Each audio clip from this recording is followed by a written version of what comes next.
This is the top part of the stove. We need a way to put the fuel into the stove. We need a hole. After we load the alcohol, we will cover the hole with a penny so that alcohol can't evaporate out of the hole and it creates pressure. Loading alcohol is easy if we put the hole at the bottom because it will drain down.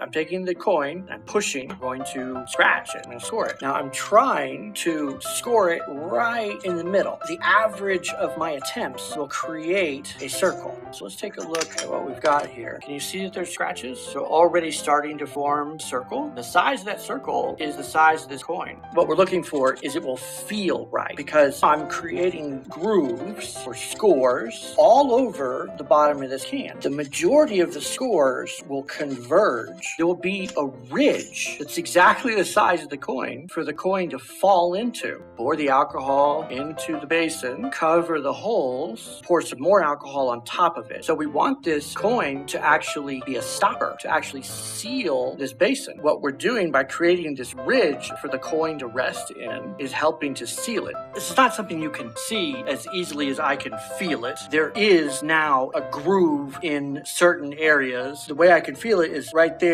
See, there's resistance.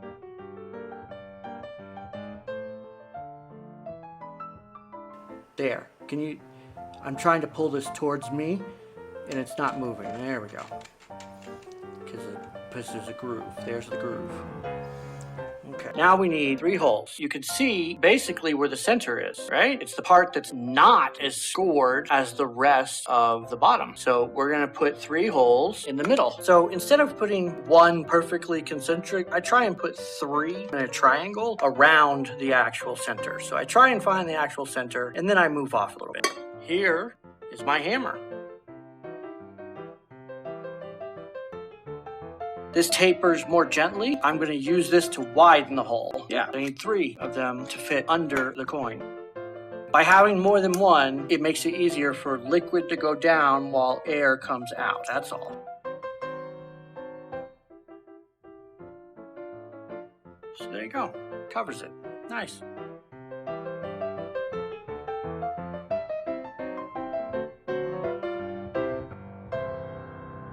How tall do we want the total beverage can stove to be? The inside diameter of this circle, we want that to be the same distance as from the ground to the jets. So that's about right, yeah? And I'm going to use this little clamp to mark it. That is the distance from the ground to the jets. The largest size that we want for this portion is here. We must cut shorter than this. If you remember, I am not using scissors and I'm not even using a knife. How am I going to cut roughly the same height? The key is knowing your raw material that you're working with is aluminum. Remember the hardness scale? It is not as hard as many other metals, so it's easy to score it. Where that score is, the aluminum is thinner. Cutting means you make it so thin that it's no longer attached.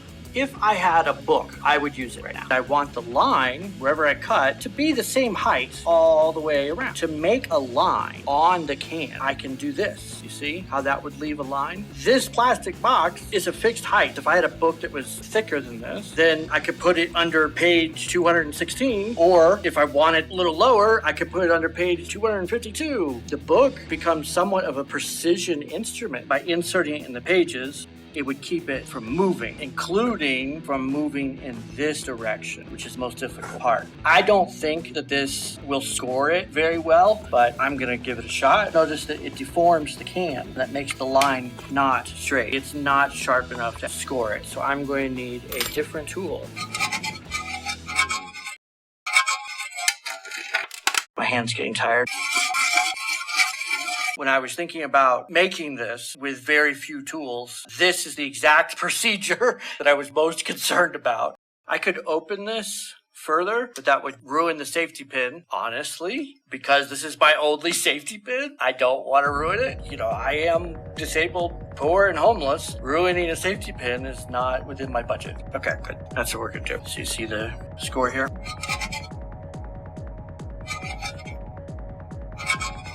All right, let me show you what we've got. You see the score? the line is pretty straight. Do you see there's imperfection? If the tool moves up and down, that would happen. But also, if you push so hard that it deforms, then that changes where it is touching the can and makes the line wobble. The more appropriate your tools are for the task, the easier it is. The easiest way to do this is if you have a razor or the blade from a utility knife or an X-Acto knife, and you put that into a book or some other object that allows you to have it at a fixed height, and then you rotate the can. It's very easy. It does not take very long at all. This will take a while.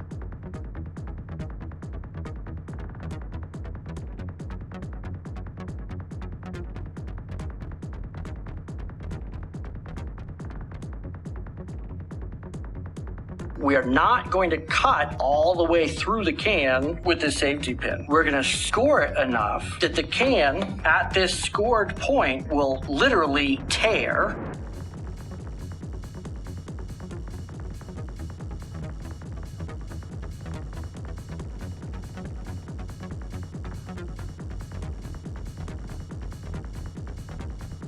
If I turn it clockwise, so into the needle, it is more likely to deform the can. That's why I'm turning it counterclockwise.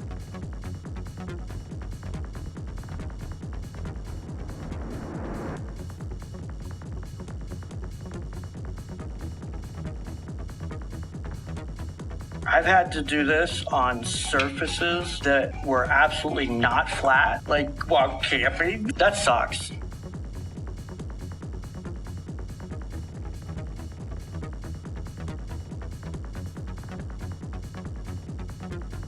My hand's getting tired. Trying to hold this safety pin in place is murder on my fingers, also on my back because of the way I'm sitting. I do have a table, but I intentionally am not using the table. I'm using the floor because I want to demonstrate making things in a less than ideal environment. Did you hear that noise? That's the noise it makes when it tears. I'm thinking about the other can. I need to cut the other can in a very similar manner. I am not looking forward to doing the other one.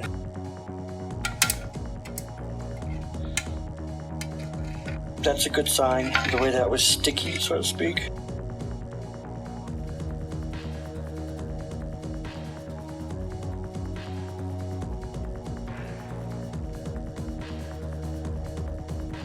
It did not cut. It tore. Now, how did it tear when I was rotating it? Well, the needle was deforming it, right? And the deformation caused the two pieces to have tension. Tension is pulling apart. And that tension tore it in that particular spot.